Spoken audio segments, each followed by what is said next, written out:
have an intro to this, or do we just say, welcome to Men in Red Tights? I think that's all we do. Yeah. That's fine with me. Yeah. So welcome to Men with Red Tights. We're back for episodes 3 and 4. And if we don't kill each other, we might do more tonight. But that's going to be what you're going to hear on this fabulous, fabulous episode. You'll never know. All you'll just hear is the next one's happening with our 3 new hosts, Bob, Larry, and Fred. Ooh, when did we take them on? Do I need bios for the website? And Stu. And We'll Stu. see. Stewie, yeah, we may. We'll see how this ends. Okay, we're not going to stay on topic, but let's try and get through these. The first episode 3, is called "Rabbit in a Snowstorm." Well, can't you hear it in the background? I added audio of snowfall. I guess it wasn't that funny. Why would that be funny? I don't know. Well, it was the timing. We had a little audio break. Oh, that's there. what it was. It worked on 3 of my other shows. Right. Yeah, sure it did. You know, and I'll keep it doing it until it gets a laugh. Well, it got one from me. Okay, so this first one is the episode where the guy, I don't remember his name, Healy, kills the guy in the bowling alley with the bowling ball. That was brutal.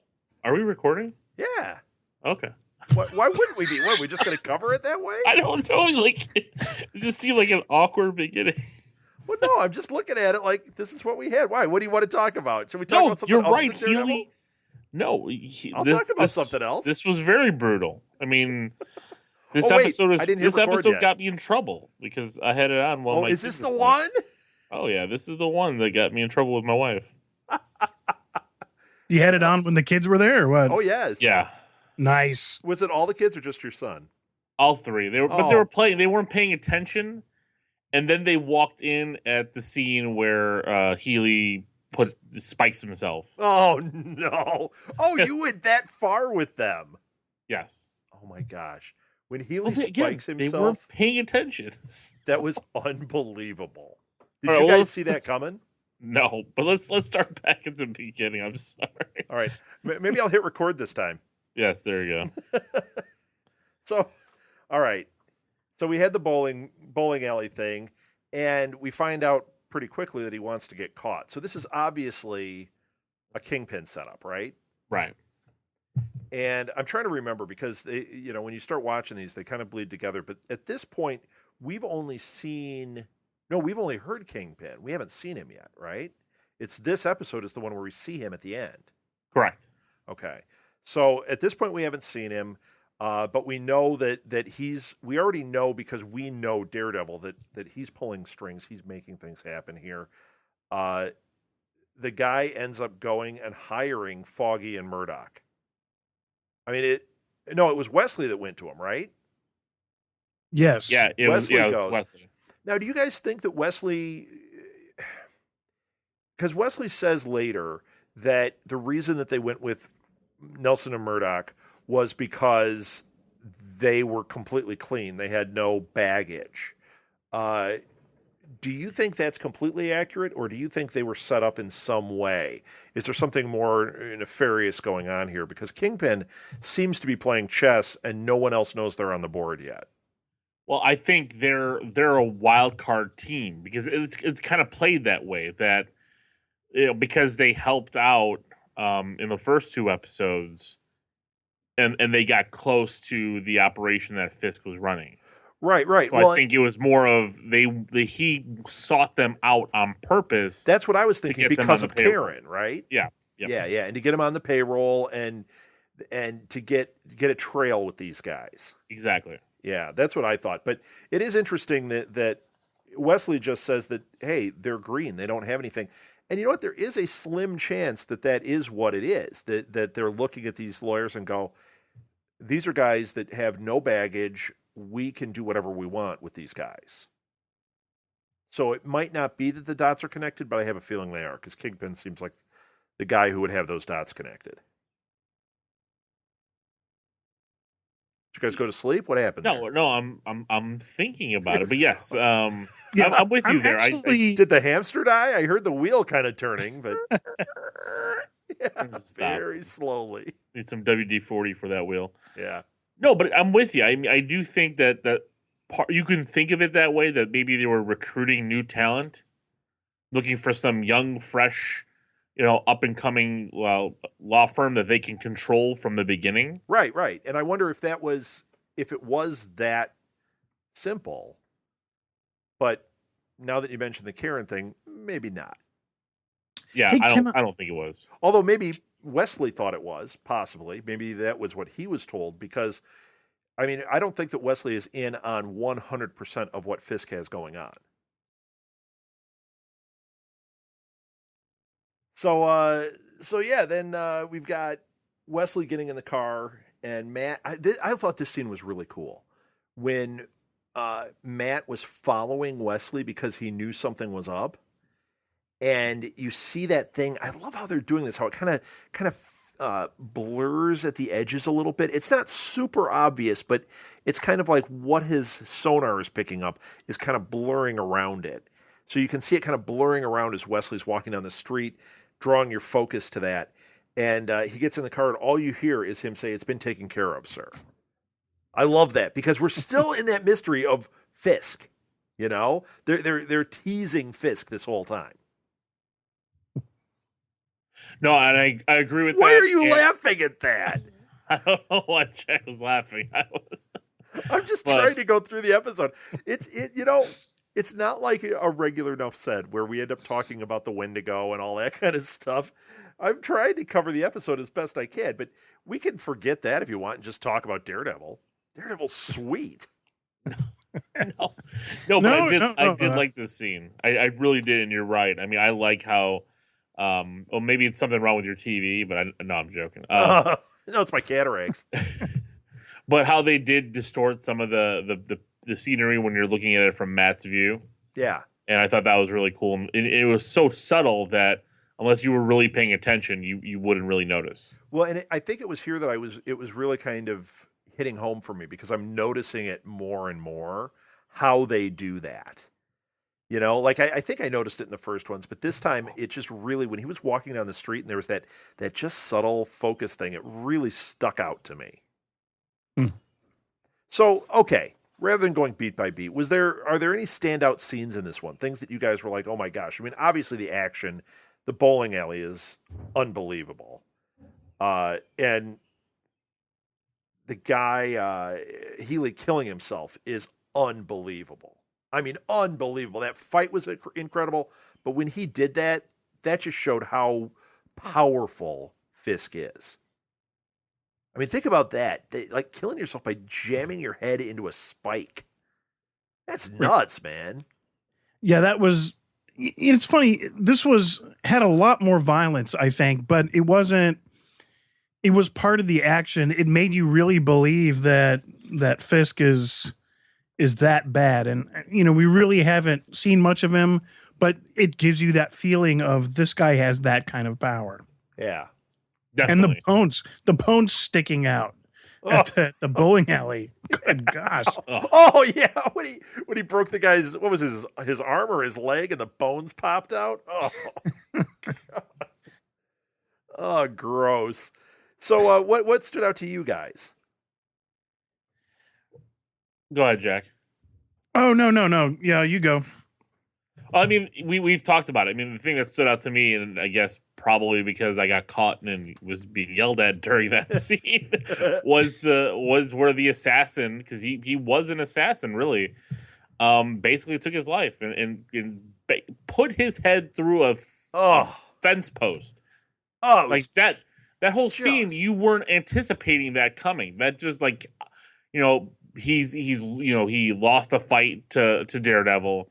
Daredevil's getting information out of him, and then all of a sudden he's just like, "There's nothing you can do about this. This is bigger than you." And then he just takes his life, and it was just crazy. Right there, that this world that we're in is just crazy, just bonkers. It's It's something we don't expect in the Marvel universe. Well, I can't think of another superhero property other than, did you guys see the movie Super, the one with Rainn Wilson? Yes, a That James Gunn film.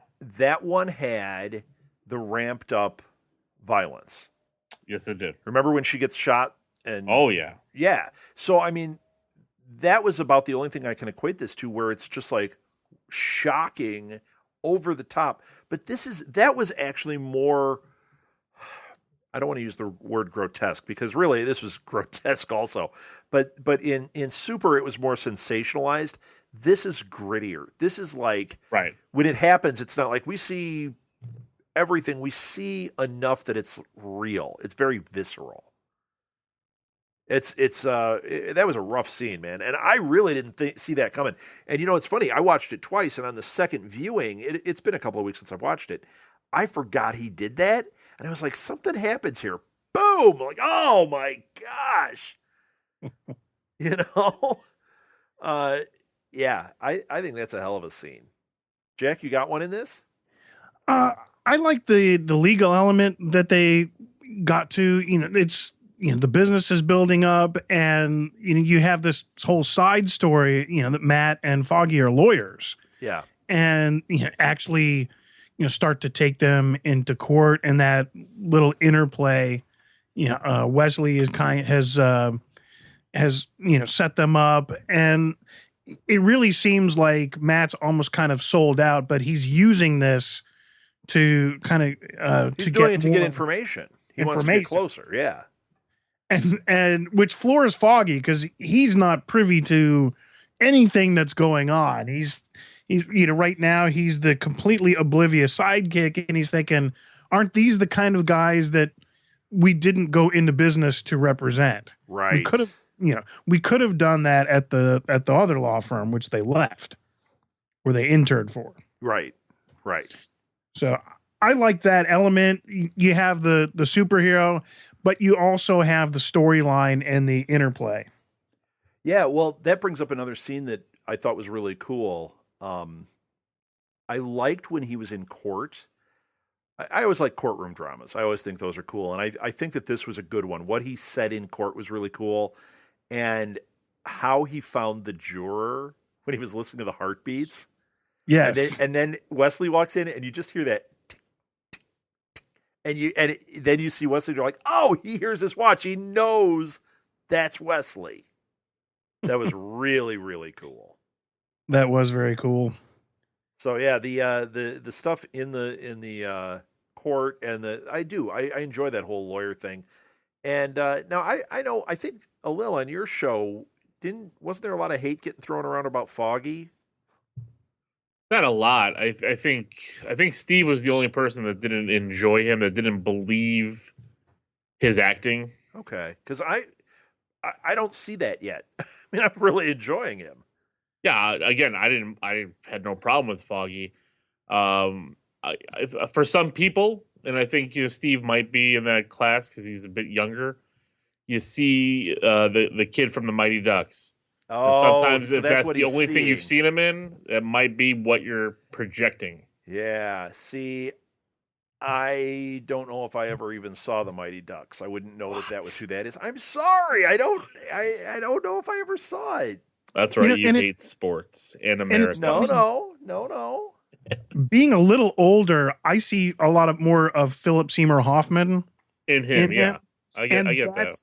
And that's where I buy into Foggy, because he really seems like the guy that partied his way through college and really should be kind of the inferior sidekick. Right. He's the guy that's in along for the ride, but he's a good guy, and so he's willing to leave the big law firm and the lofty ideals. But don't get him wrong, he's still along for the ride. And so I think right now his character works. I wouldn't be surprised if he gets more involved later on and we see more action from him. But I think they're going to take a while with that. Yeah, I think so too. I don't know if we really will get to that story in this. If we'll get to Foggy being anything more than kind of what he is, although he's going to go through an emotional roller coaster, I have a feeling. because I don't know how far you guys have watched, but I have not watched very far into this. I'm trying to stay fresh with it, and one of the things, one of the things that I know from the comics deals with Foggy, and I'm watching this going, I don't know if they're going to go the route of the comics at all here, because they're definitely doing stuff different with Karen. And the involvement of Night Nurse is definitely different. And she is absolutely 100% the Night Nurse. No question. Yeah, I think they've done well with her. It's always an adjustment when you first have one of these that I don't want to call it, say, a reboot or an origin. I don't think it's necessarily an origin story. I think they've gone from the beginning. I don't think the movie addressed any of this, and it all feels necessary to me. The movie can't even be part of this because it's completely different. Right. Okay, there was something. Did they mention Leland Owlsley before? No. He was in the other episodes, right? But this time they name checked him, right? Right. So that's pretty cool because, Jack, I don't know if you know, but Leland Owlsley isn't he the owl? Isn't that what his character's name is? He has some goofy owl costume in some of the comics. I don't think they use that anymore, like in Ultimates, but he had some weird old owl costume he used to wear. And then his kid was the owl, I think. Am I getting that all wrong? God, I was thinking more along the lines of he was the accountant, but well, no, he is the accountant. He's Fisk's accountant. Right. He's the accountant for Fisk and for, what is it, Madame Goop or Guku or something like that. Madame Mao, I think. And oh, man, that might have been the most racist thing we've ever said on this show. You might want to edit that. Sitting over there like, man, just making fun of all my people. Did we lose you, Lil? You did. I did not hear anything that was said. Jack just said you're Asian. I am like every different culture. What is the name of the woman? Madam Butterfly. Madam Gao. Gao? Between the two of us, we were close. Gao. Because I said Madam Guku and you said Madam Mao. It sounded like they said Mao, but it's Gao. Madam Guku? Gao. Madam Gao. Guku. Sudoku. Madam Sudoku. We got Madam Sudoku. She's a hard puzzle to solve. Oh, man. Oh, man. You know what? I'm taking this Stan Lee class, and you have to create a character. I didn't pay for the class, so I don't have to create the character. I'm not getting any credit of any kind. But maybe I will submit Madam Sudoku. Stan Lee will be like, Excelsior, get the hell out. Nuff Said, you're the worst. Excelsior 6-4 column 5. Doesn't quite work. No.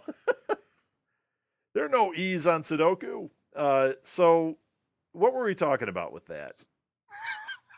Well, we were talking about the accountant and the owl guy and Wesley and so is Madame Gao from the comics? Do you remember her, Olil? I don't remember her from the comics. If she's from it, I don't remember. Because she might just be, I think there's something there. If she might have some kind of correlation with the hand, but I can't recall. Yeah, man. I think it's just setting up where they get let's see, Madame Gao, Marvel Cinematic Universe. Yeah, that's all she is. She was created for this show by Drew Goddard. Oh, there you go. That's all there is. But she's a drug dealer in Hell's Kitchen. I think that, when you read the comics, there were, so many different, criminals in Hell's Kitchen. I think she's just one of many. You know what I mean? But she happens to be tight in there with Fisk at this point. Now, Owlsley, though, let's see, where is he? Lee Owlsley or Leland Owlsley? Oh, Lee is his son. I knew I was getting something right there. There's something there. He became the owl, didn't he? I don't recall that either. I've read a lot of Daredevil, but I don't remember the character. All right, I'm going to see if I can find the owl. I swear he is a character from. Yeah, look at this. Leland Owlsley, Earth 616. He looks young and yeah, that's not the same. Well, it is the same character. I wish my glasses weren't all messed up. I'd be able to read this. Current alias, Owl. Yeah, So there you go. Yeah.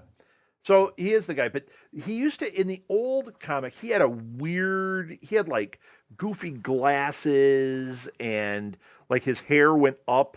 So it looked kind of like Wolverine's hair, but then it was he was supposed to be an owl. That's the character I remember. That was like, I remember him, I think he was in the like 60s.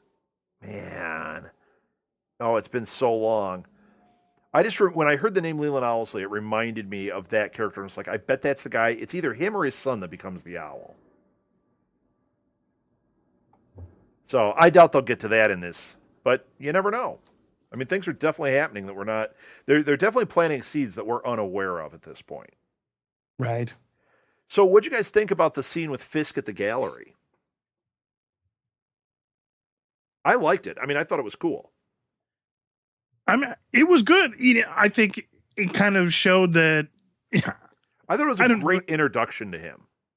It was. You kind of get the sense that there's something other than being a criminal empire to him, and I felt like it was trying to get us more personally attached. Yeah. Although I don't know that it particularly worked for me, but. It did. They were adding a lot of depth. It didn't work for you? Not really. Really? Yeah. What didn't work for you? You mean with him at the gallery, him hitting on Vanessa didn't work for you? Not now. Well, see, I don't want to get into the others, but it worked for me later. I really didn't get much out of it then. Okay. That's a fair statement. Much like you, I also have tried not to go too far, and I don't want to like jump fast forward. But at the time, Lil's like at the end of the series. He's already moved on. But that's I have. Yeah, I knew it. We're talking about it. Lil's like, I don't remember this episode. We'll get there. But that's exactly the advantage to keeping close quarters, because then you can't project necessarily what's going on. But yeah, I thought it was an interesting start. It gave you a base for where his head is, and I think it's with him. It's all about intention. He wants an empire. He wants to do it he wants to build up the city. He wants. Has he said that yet? I don't think he said that yet. All they talked about here, she knows nothing about him, and all they talked about was the painting. The rabbit in the snowstorm, which was just white with some brush strokes. And he said, it makes me feel alone. Isn't that what he said? I thought it was just an interesting statement because he's such a private guy. Like, he needs more isolation. It's just interesting. It's like he was seeking, he's like seeking the isolation, and he wants artwork that puts him further into the isolation, yet he's looking for companionship with Vanessa. I thought that was interesting. Like, I can't quite figure out what this scene was yet.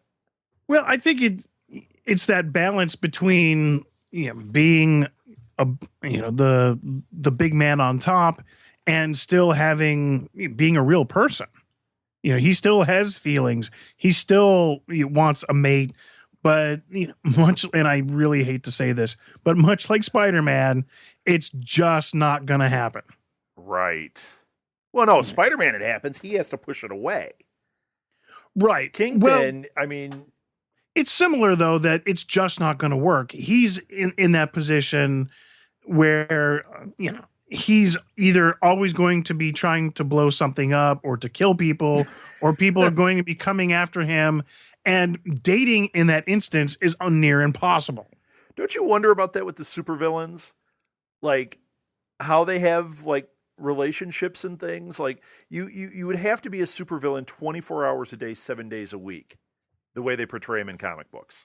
Right. And nobody can do that. I mean, you people have, like, families. I think it would be interesting if you took a supervillain and you showed them being completely normal. It's like then their day job hits and it's okay, I'm going to work to take over the city. And then they go home and they watch Lifetime with their wife and, go, oh, man, they put on their pajama pants and I think the closest hope that they Daredevil got doesn't was come to their door. You just said Lifetime because that's what you have to do at night. You know what? We talked about it this week. That's why it's on my I mind. know. It's not Lifetime in this house. It used to be. She would want to watch Lifetime movies, and I was forced to watch those Rita Wilson and things like that. Oh, so bad. But now I actually edit. That's why we started the podcasting company. So I would have something to do while she watches House Hunters and all those remodeling shows. Oh. Like, you need to find a hobby. I got one. I started a podcast network. She's like, you know what? We need to start a podcasting network. That will occupy you, ADD boy. Okay. Let's get 70 shows. That'll do it. So yeah, I sit here and I edit. And today I edited while they watched Annie, the God-forsaken Annie with Jamie Foxx. Oh God. Oh, it's so bad. Really? You watched that? I didn't watch it. I just said this. Are you paying attention a little? I was editing. I kind of am, and I kind of am not. I was editing. Right. I know. I've seen your face a little without actually losing his signal. This is a first. Right. But yeah, I did that while they were watching, and every once in a while I'd look at Martha, and she had a look like, oh my God, make it stop. Like every once in a while. She said that some of the acting wasn't bad, but she said, oh, man, Cameron Diaz was awful in it. So getting back to the villain thing, I thought we were doing the Annie podcast. Yeah, it's a hard knock life. Well, you're more hip-hop, so you got to do the one from this Jay-Z. Did Jay-Z do that one, the Hard Knock Life one? Yeah. Oh, you know Back what? in 2000, what a tool. What a tool. Everyone thinks he's so awesome. I'm like, anyone that did Hard Knock Life, yeah, you're a tool. I'm sorry. I'm sorry. I like Jay-Z. I'm sure you do. Because you're a little bit hip-hop. Exactly. As you know, I am not hip-hop. I might be the antithesis of hip-hop. We know. I'm a little bit punk rock. I'm a little bit jazz. And you're a little bit musical and a little bit Jay-Z. So getting back to that's my new song. We're going to be performing that at the Blue Box. Yeah, let's not. A little later, starting to do duets. That's not happening. Annie the musical, the podcast, the performance live at the Blue Box with Alil and Rob. But getting back to portraying the villain, I want to be Punjab. If you got, I think what's the Sopranos actually got the closest to that. To what? You forgot what you were saying. That's how you started the conversation. Yeah, good Lord. Please. When you're the one that's on topic. I know. Yeah. Okay, your ADD is definitely kicking in. Did you have wheat today or something? No. What did the Sopranos do right? Everything. I love the Sopranos. Well, you were talking about what's that separation into real life. Like, yeah, I'm going to work. Yeah. And I think they really kind of portrayed that. Now they did. That one they did. Yes. But you don't get that in comics usually. No. Like the Joker. What does the Joker do? Yeah. And that guy's just being ape crazy, but somehow he's got to have coffee in the morning and normal people have to do that. Not the Joker. He's like that all 24/7. There's no what? I want to just go hang out with the chicks and throw down a couple beers. No, he's bouncing off the walls. He's doing probably ecstasy and killing people. And that's when he's relaxing. Wow. These guys don't chill out. See, that's the whole thing. They need to take a page out of our book. I know. How do you compete with that as a good guy? Yeah, you're just nuts 24 hours a day. It's like, nobody can be that good. Well, yeah, even in Avengers, they're all sitting around and they're just having fun. Yeah, trying they take time to have a little hammer. shawarma. Sure. Yeah. What were you gonna say, Lil? Uh-oh, did we lose a Lil again? No, you didn't. I was going to say that, but I think Are that's you watching where the Blackhawks or something? I am. I knew it! They're on intermission right now, though. They call it intermission? Yeah, between periods. Okay. Would you like? Is this the hockey podcast now? Yeah, I thought it had a different name. I didn't know it was an intermission. Yeah, it's intermission between periods. Intermission. Well, it's end of the period. Time to bring out the Zamboni. Hey, everybody. What I was saying was, you're right, Jack. Like, you can even see this in this series, and I don't want to go further than what we know, but what you were saying about, like, the villains are crazy all the time. Like, that's all they're doing is being crazy bad guys, while the heroes have alter egos that they've got to pretend to be for at least half the day. That's what I want to see. I want somebody to take on a villain, just like the Hawkeye book. You know, you see like his normal life owning a hotel or an apartment building, and he has to like change light bulbs and stuff, and then he goes off and he's Hawkeye. I want to see a villain having to do that. So you see them being normal, and then they kiss their wife, and they go out, and then they go blow up a bank. And they run back home, and they escape, and they have to take off their crazy, like, you know, like the trickster from the Flash. Like he has to take off that crazy outfit. Like, no, I'd like to see Dr. Doom as a greeter at Walmart. Dr. Doom, like he's been at it so long. He lost Latveria. He's at Walmart. People are walking in. He's like 70. Hello, welcome to Walmart. Hello. I really thought I wouldn't have to work at this age. I could see Doc Ock pointing 8 different aisles at the same time. So that's he would work in the electronics department, you know, helping people pick out their totally. TVs, and he could get them off the top shelf, and you know. While he's doing that, he's programming somebody's tablet for them. Yeah, exactly. Wow, he like multitasks. Of course, he's got 4 mechanical arms plus this 2. Of course. Welcome to Walmart. I am Dr. Doom. See, now we've got the perfect thing where all the villains work at the same Walmart, and then they punch out. Then they go on their villain duties. So as they walk in the break room, it's like, oh, so what are you doing today? Oh, after work, I'm going to go rob this bank. And then, this guy after work. No, so you're assuming that during, like, they're young and working at Walmart? I was assuming they were all retired and then they had to go back and work at Walmart. No, I'm saying that they're doing it during the peak of their villainy. Like, they work at Walmart.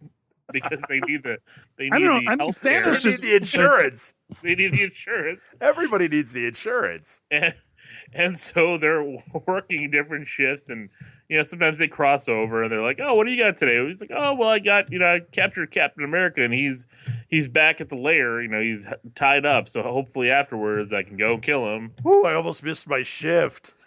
Yeah. Red Skull, I am not doing ladies' lingerie again. I had to let Superman go. I had to go on a break, and I just didn't have the time. I'll get him next time, though. I'll get him next time. Yeah, maybe that's how it always ends up. Like, they never kill the hero because I really have to get back. My break has been over for 10 minutes. My break's over. I'm working a double shift overnight tonight. I had to let him go. Listen, Thanos is breathing down my neck all week. If I don't get my numbers up, he's going to kill me. my manager is a stickler. And yeah, okay, so he's 17, but he's still a pain in the ass. Oh, I could just kill that instead guy. Of Thanos, that's what we want. We want like 17-year-old teenagers walking up to him like, Mr. Doom, can you get your ass back to work? Right. Mr. Doom. I've got to clean up on aisle 5, and Shirley needs a break on aisle 3. Jack, it reminds me of when you worked at the racket club. Yeah. You'd come in and like the bathroom was closed. Wingrowski, get in there and clean the bathroom.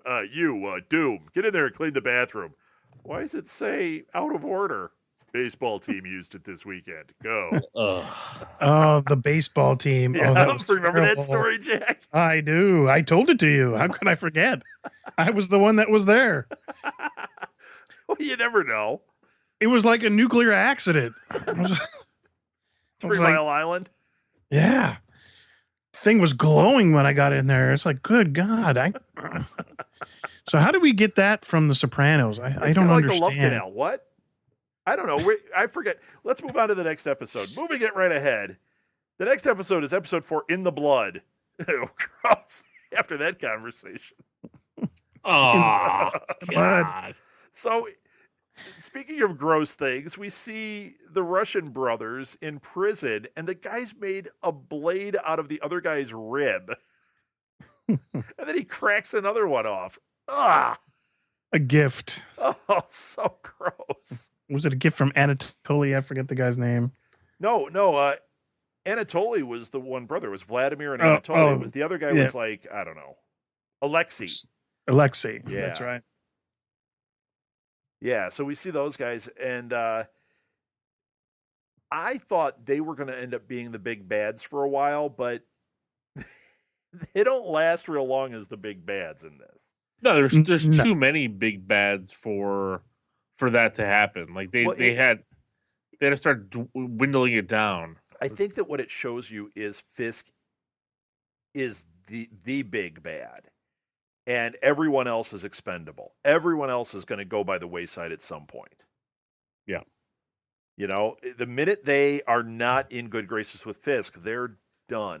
The only one that seems to be able to dodge that is Daredevil, who's the one that's up Fisk's butt the whole time. I mean, this is without knowing the TV series. Like I said, I haven't watched far into it, but knowing the comics, I mean, he is a fly in the ointment for Fisk, yet he still lives. No. I mean, there's been a lot of respect for Madame Gao, though. I don't think she's... Not on this show. We got her name completely wrong. Madame Goofy Gao being... Welcome to something. Walmart. Kingpin fired me. Yeah. Aisle 10, heroin. Aisle 11, cocaine. So, okay. Let's see. What happens in this episode? He throws the Russian guy out the window. Russian is in the... Oh, how about the scene in the hospital? It's time to wake the guy up. Yeah. They what did they stick? They stuck something. Adrenaline, I think. Adrenaline. Yeah. They wake him up. They No, I'm sorry. It was epinephrine. Epinephrine. Oh, that's right. They pull the breathing tube Directly into his heart. When they pulled that breathing tube out, though, it was like, oh, gross. And I like the fact that they'll just say, Simone would understand. Yeah. And he just told them what they needed to do. And they never even went back to him. Like, did they let him go under? Did he die? They got the information. Oh, no, he died. There's no way that guy lived.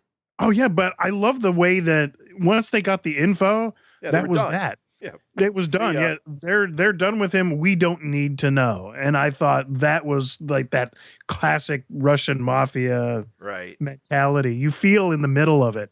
Like this guy's life doesn't even matter so much as to even finish that part of the storyline. Right. That was cool. Yeah, that was really, really good. Let's see. So, yeah, I put that the guy basically dies there, but he says that the devil did it. I thought that was cool, too.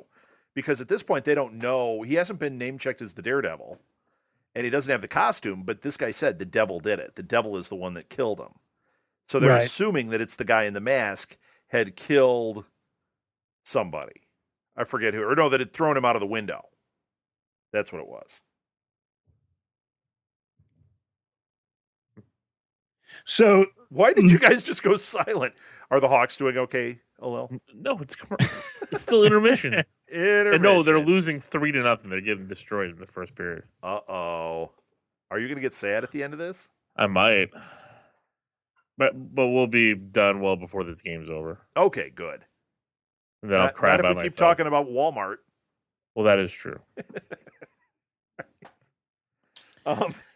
I do like the fact that on this one, Claire says she's patching him up yet again and says, you really need body armor. And like he feels like it's just going to slow him down. But if you're dead, what is it going to matter? Yeah, that was good. Well, I think this was the beginning stages of him getting to the costume. Yeah. you know. But I gotta say, the black outfit is pretty badass. I think it's really cool. Now that's a later development. In the original comics, we never saw him in this. He wasn't originally. We saw him immediately, like in that yellow outfit, didn't we? Yes. So this was something that happened more like in the '90s. They did the retcon where they showed him in the black, and it was just really cool. But that wasn't this development. The way they're developing the story is more of a modern take on it. And I know we already talked about this last time, but it's much better than Deathlock. Oh. You know, it's definitely it's definitely like a budget kind of costume, but it is still really cool. But oh, it's cool. Did you guys? Now it was in this episode when they were showing him, and he had his gloves up. The gloves he have those little ridges like at the knuckles, like they must be like sports gloves or something. I was thinking they were like wide receiver gloves. or I maybe don't think receiver gloves have knuckle like padding. Well, who would have that? I've seen. I This think type... like UFC fighters or something like that. Like, oh, like, you think that's like, what it is? Okay, that would make sense. I think so. Like the I wouldn't say because there's no bare knuckle brawling anymore, but I would think liken it more to BMX or those kind of gloves. yeah, maybe because, racing. Yeah. Because that's what they looked like to me, and I thought they just looked really cool. yeah, For a guy that's blind, he has a good sense of style. he does. Maybe- I love the fact that when he pinpoints stuff, he just kind of listens.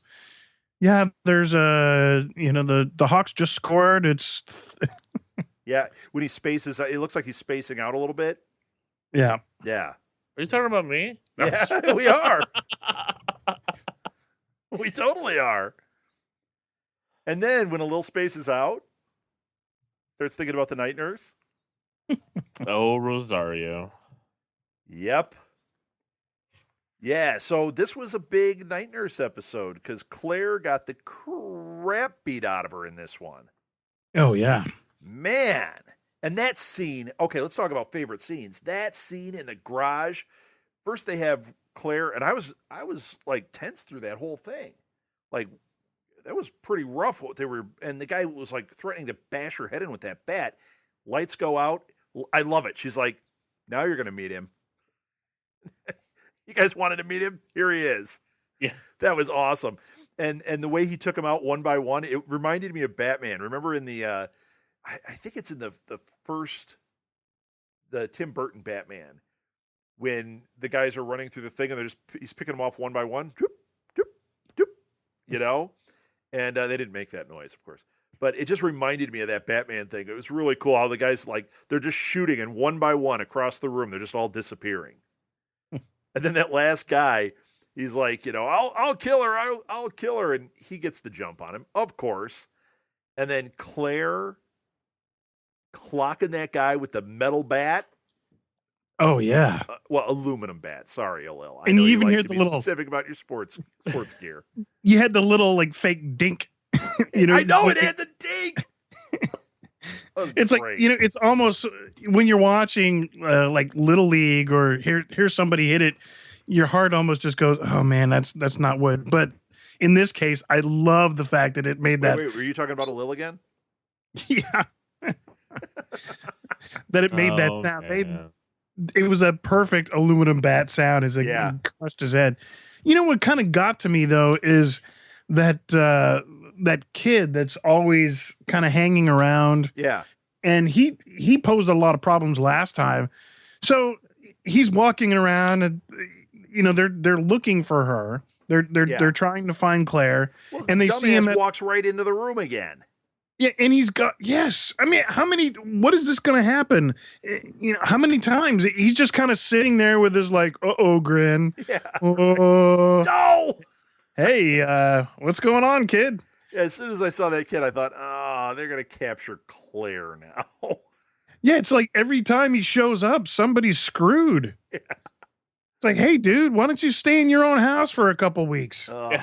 And Matt was like, don't worry, it's not your fault. I'm like, no, it's your fault. It's totally your fault. Stupid kid, stay out of there. If you're in Hell's Kitchen and you see a door busted open, you might want to go run home. away. You hide. Yeah. You go in the dumpster. You do whatever you can to get away. Right. Yeah, you don't go and stand in the doorway and watch to see what happens. So this episode of Grind My Gears was brought to you by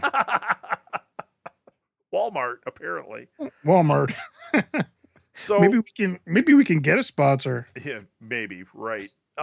So this was not a big part of the story, but it actually is an important part of the story. The whole Karen and Ben Urich thing, um, I thought it was interesting how she goes and she's talking to him and she's feeling like she's got an advocate, and they have that scene in the diner where he's like, drop this.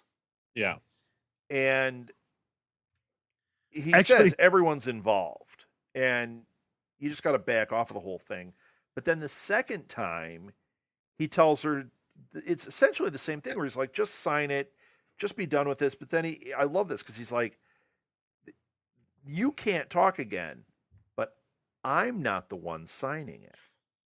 So now Ben Urich is finally going to be the Ben Urich from the comics. He's going to be, once again, like I said about Murdoch, he's going to be a fly in the ointment. He's kind of like the non-superhero going after Fisk guy in this. right. Actually, at first it seems like he's not going to go for it because he says, and one of my favorite quotes was, "Count the angels on a head of a pin and call yourself lucky." Yeah. Yeah. And but then as it progresses, he's way more into it than you think. Right. Yeah. Well, I think he needed time. I think he needed time to digest everything. I mean, he's got this crazy woman coming after him with this story, and it's like, he needs to assess it and and see if it's something worth going after. Because plus, we've seen what's going on in his life outside of Karen, and she hasn't. Right. With his wife in the hospital, with Right. the pressures at work, and like the other factor of his job is becoming obsolete. Being a reporter like that is just not the same. No, exactly. I mean, we've seen it in other movies here that characters that were newspaper reporters, that role is diminished in this era, Right. because that doesn't really exist like it used to. Right. Yeah, now they're bloggers. What Dr. Doom in Fantastic Four, he's like a hacker or something, right? Well, that doesn't mean I know it's. Well, he wasn't a reporter before. I but couldn't. yes. I am too young for Walmart. I'm going to be a hacker. He just How has can you some be Doom bots hacking for him. Right. So after that, they do go back to the Fisk thing back at the art gallery. Yes. And they follow up on the painting, and he's definitely not there to look at another painting again. He's there, He's and gonna look that's at where, Vanessa again. right. And it was fun. That was kind of a fun interchange because you had the feeling that she's much more into the people than into the power, and he's trying to get her to like him. Right. And it's like, okay, this is a super evil guy, but he's just chilling out trying to get a date. Well, I like how they're fleshing this character out. I'm starting to. I know what I think of Fisk, being familiar with the comics, and I think that even that they're surprising me with how they're portraying him. But like, I'm watching it with Martha and my wife, and she doesn't know any of this. And to her, she's watching it and she's getting a real interesting introduction to this whole Carlton Fisk Kingpin thing. Carlton Fisk? What's his He's name? A baseball player, Wilson Fisk. I think I called him Carlton Fisk before. You have. Wasn't he on the did. Sox? Yeah, he was the catcher for the White Sox. Yeah. Boston Red Sox. That's where he got his ring, because he never did get a ring while he was in the Sox. They got their championship well after. As I said it, I thought, oh crap, I got his name wrong. And honest to God, I thought, wait, they're going to make fun of me because it's the guy from Fresh Prince. That Carlton guy on there. No. But his name isn't Fisk, right?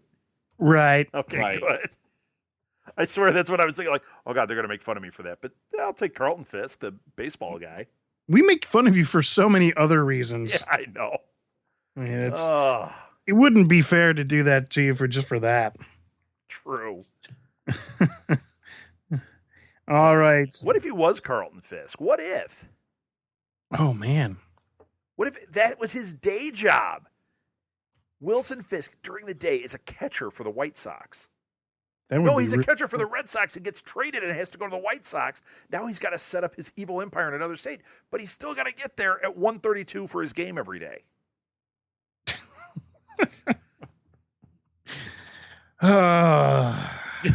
Yeah, I'm okay. I'm speechless. Me too. You guys are down with that, huh? Why couldn't a baseball player be an evil genius? Why is Stanley and you're Rob Southgate? Hey, Exactly. we're both known for saying "Nuff Said" No, well, not there you really. go. It's like- by Phil and Charlie, well, that's about it. right? But we love Phil and Charlie. And there's Oh, nothing Jack wrong throwing with a little that. love out there. Very nice, Jack. Little love. But let's see, where were we? Kingpin, Matt and Foggy.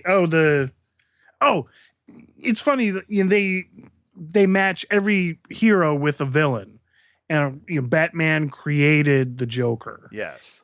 And I thought they set up this pairing where Kingpin isn't this really bad guy because he wants to build the city by destroying it and then rebuilding it. Now, did he get into that in this episode, or is it the next episode?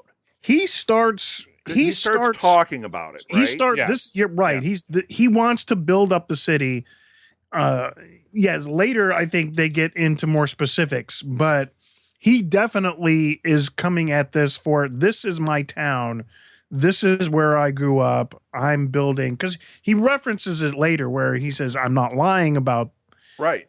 I'm not lying about it, but yeah, we get the nemesis part. We get why Daredevil is now paired with Kingpin is because they're polar opposites. They're actually working from two different ethical standpoints, is what Right. it is. on the same city. Yes, and what's interesting about it, I actually was going to talk about that in the next episode because he really explains it, and you see the contrast between him and Matt Murdock when he talks about it. Maybe it's Right. not even the next episode, the following one, when he's talking to him. But there's that contrast, and it really made me think about ethics when I was in college, and like, okay, this is this is the Spock ethic, basically. The good of the many outweigh the good of the good of the few, or the needs of the many outweigh the needs of the few, and that's totally what Kingpin is saying. The Yes. few are expendable, but he's an extremist. The few are expendable. I'm going to remake this. It's going to be beautiful. It's going to be a good place. But he's ruthless getting to that point. Mm. But I don't know what Matt's ethical standpoint would be because it's not as cut and dried as that. He doesn't sacrifice the few for the many. He wants to save them all. I guess Right. maybe the few would be him. You think? Like he's saying my needs are secondary to the world's, whereas Kingpin is saying the world's needs come before the few, but that makes a pretty wide berth being expendable. Certainly not him. That's true, but they also have Daredevil going down that path where form follows function. I guess he, whatever is necessary sometimes to do it. Although morally, he does have a problem with some of the things he wants to do. He doesn't want maybe to. that's it. Maybe they're both ethically essentially the same, but it's the morals that change. Yes. You can't- What happened to this show? We've never been intelligent on here, and we're hardly there now, but we're actually having a conversation. That doesn't happen. I know. Well, make a he- fart sound.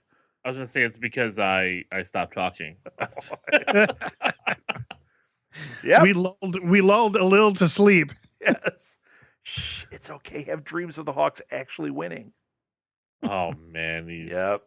Yeah. 3-1. Uh-oh. 3-1. 3-1. They scored. Oh, they scored. So- Okay. Way to go, Eddie Belfour. How'd you like the setup that they did for the computers?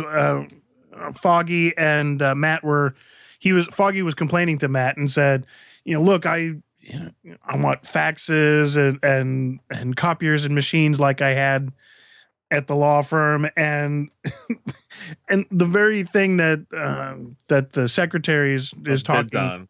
the bids on Yeah. is all this old stuff, and it actually makes Foggy rather happy, even though it's old stuff and it fits with their their meager surroundings. Right. I thought that was rather enjoyable. Yeah. You know what? I'm not finding fault with anything in this show. Even those little moments, I'm finding them, when it's pleasant moments like that, I'm finding it really pleasant. Yeah.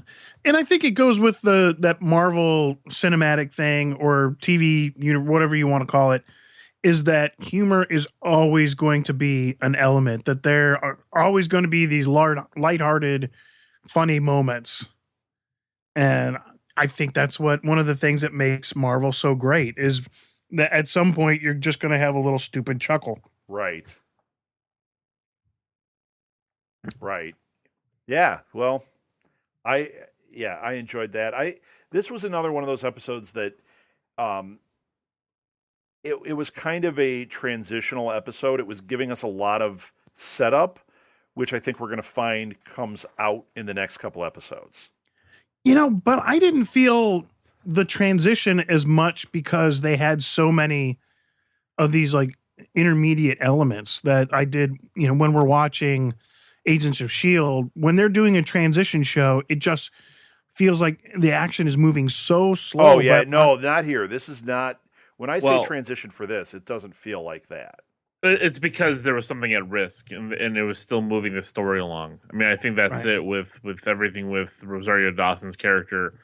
It gave us a compelling story to follow for this episode, and the steps moving forward to get us to, because they still developed Kingpin. They're still developing the relationship between Murdoch and Wilson Fisk, and it's all leading to something big, but there's no drop off. When you get a transitional episode in any TV series, it seems like it drops off from that main storyline. Yeah, they right. might mention it, they might say something, but this is still continuing that storyline, right, in a big way, Right. Because And this all means something.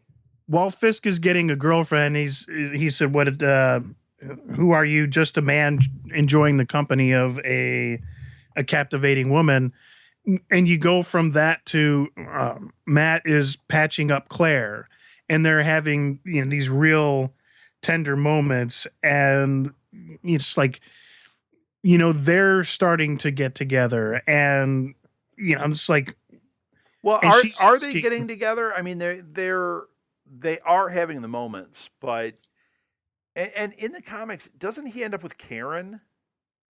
He ends up with everyone. Yeah, but I don't think he's going to end up with Karen. I do think that they're giving us the Foggy Karen relationship here, and I also think that we're looking for maybe in season 2 something very bad happening to Karen. And I think well, of course, it's that's where we're going. That's always where we're going. If they get to Claire, they got to get to her. Although, they really already, she got there because they had already gotten to her. So I'm sure it'll happen again. But it really sets up. Oh, what I was going to say is they kind of answered that part of the question when they were having the conversation between Foggy and Karen and saying, what was he like in college? And he had never had a girl for more than a month. Right. And so we're setting him up as a player. He doesn't have these long-term relationships. And they're setting this thing up between Matt and Claire and saying, look, there is this deep connection, but I'm not good for you. You shouldn't love me. And, that's where I think they're kind of setting that up. Yeah. She comes out and asks him, what is your end game?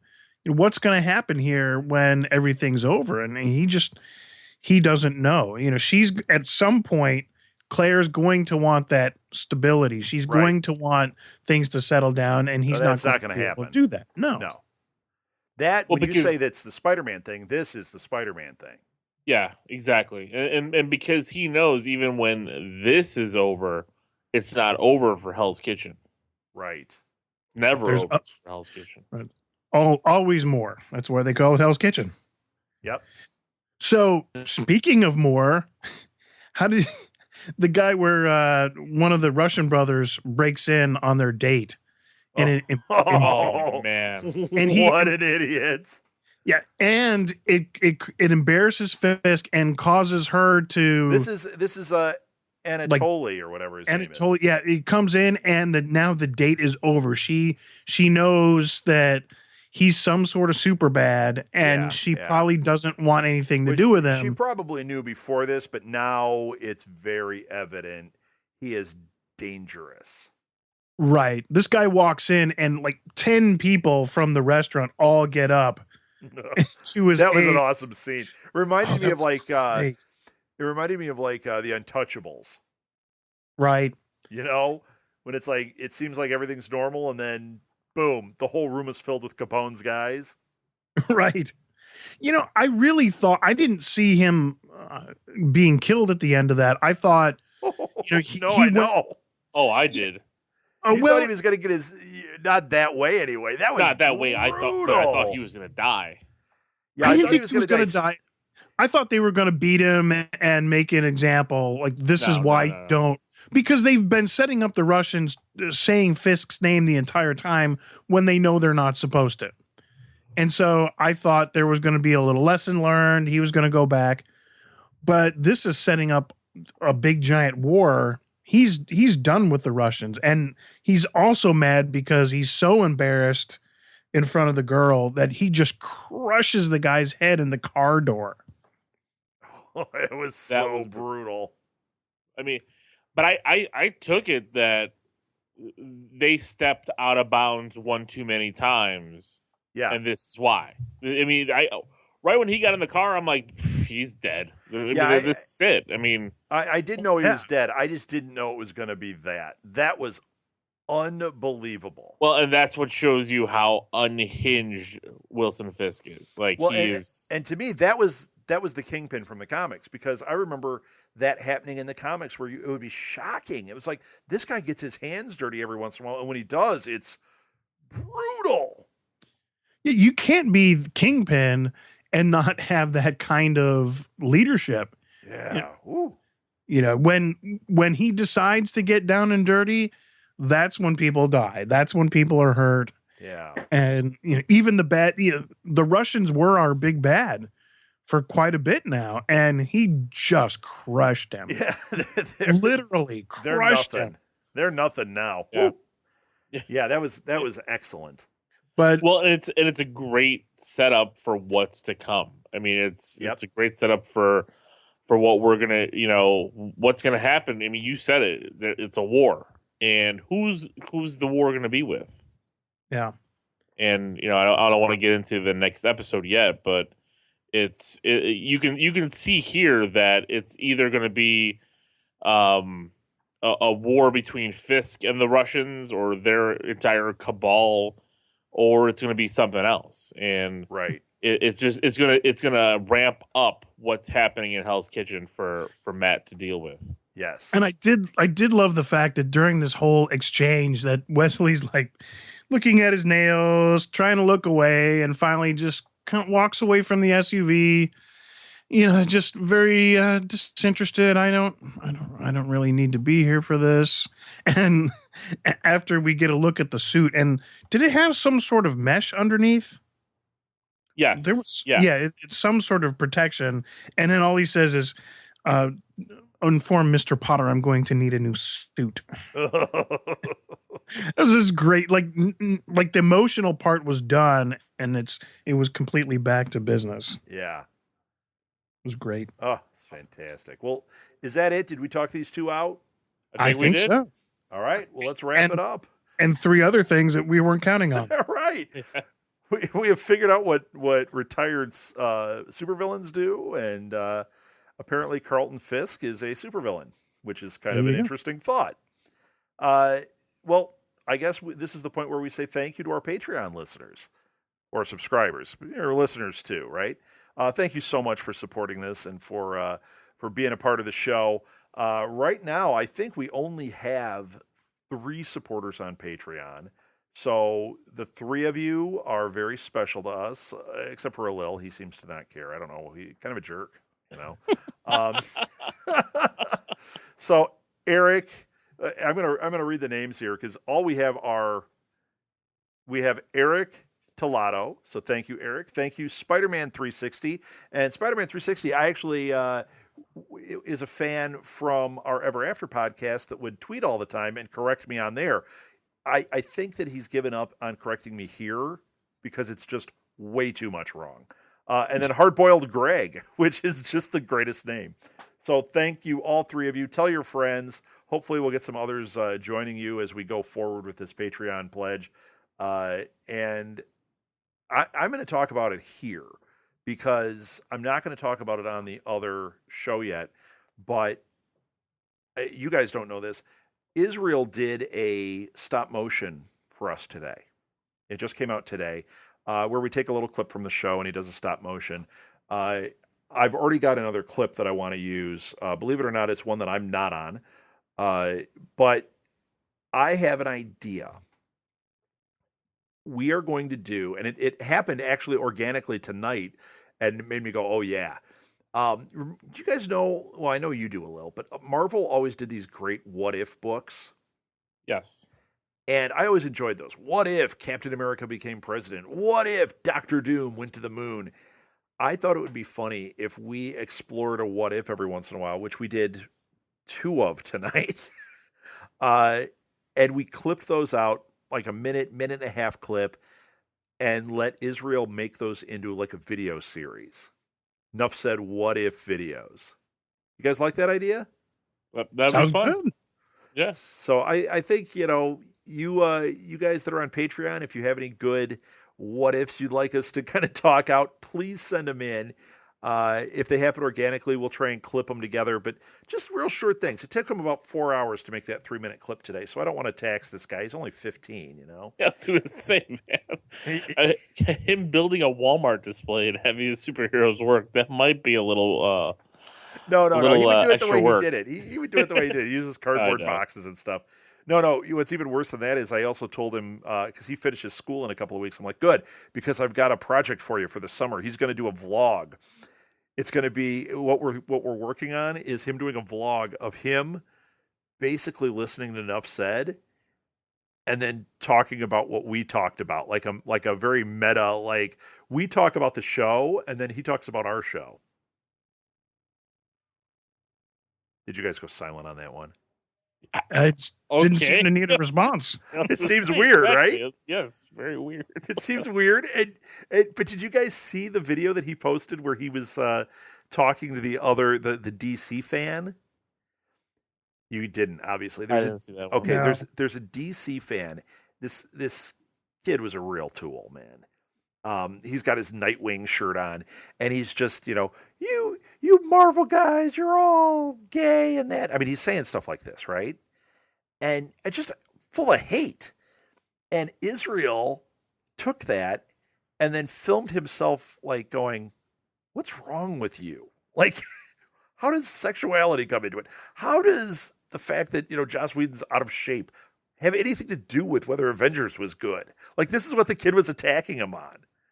And it's really great. He's got all of his comic books in bags tacked up to the wall behind him. And then he sits there with his legs crossed and he's holding, it looks like apple juice, but it's kind of like in the 60s when you'd see like, Johnny Carson with a drink. That's what it looks like.